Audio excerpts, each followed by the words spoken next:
एक doctor madam बड़ी ही तेजी से हॉस्पिटल में घुसीं।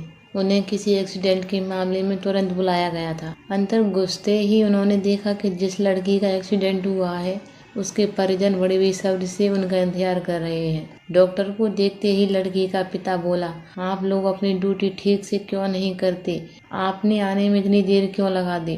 अगर मेरी बेटी को कुछ हुआ तो इसके जिम्मेदार आप होंगे। डॉक्टर मैडम ने विनम्रता से कहा, आई एम सॉरी, मैं हॉस्पिटल में नहीं थी और कॉल आने के बाद जितना तेजी से हो सका मैं आई हूँ।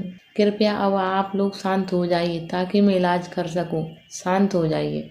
लड़की का पिता गुस्से में बोला, क्या इस समय अगर आपकी बेटी होती तो आप शांत रहती?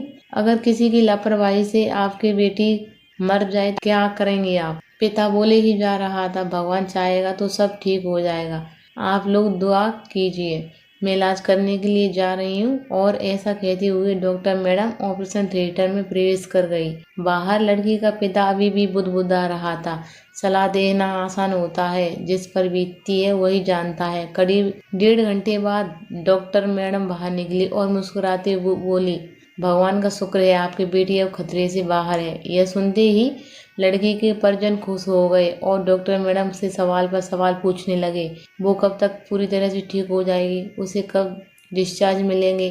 पर डॉक्टर जिस तेजी से आई थी उसी तेजी से वापस जाने लगे और लोगों से अपने सवाल नर्स से पूछने को कहा।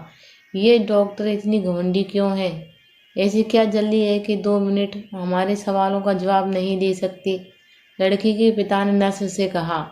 नर्स लगभग रुआंसी होती हुई बोली, आज सुबह डॉक्टर मैडम की लड़की की एक भयानक एक्सीडेंट में मौत हो गई और जब हमने उन्हें फ़ोन किया था तब भी उसका अंतिम संस्कार करने जा रही थी और अब बेचारी आपकी बच्ची की जान बचाने के बाद अपने लाडली का अंतिम संस्कार करने के लिए वापस लौट रही हैं। यह सुनकर लड़की के परिजन और पिता स्तब्ध रह गए और उन्हें अपनी गलती का एहसास हो गया। दोस्तों, बहुत बार हम किसी की भी सिचुएशन में बारे में अच्छी तरह जाने बिना ही उस पर राय देने लगते हैं, पर हमें खुद पर नियंत्रण रखना चाहिए और पूरी स्थिति को समझे बिना कोई भी प्रतिक्रिया ना दें, वरना अनजाने में हम उसे ही दुख पहुंचा सकते हैं।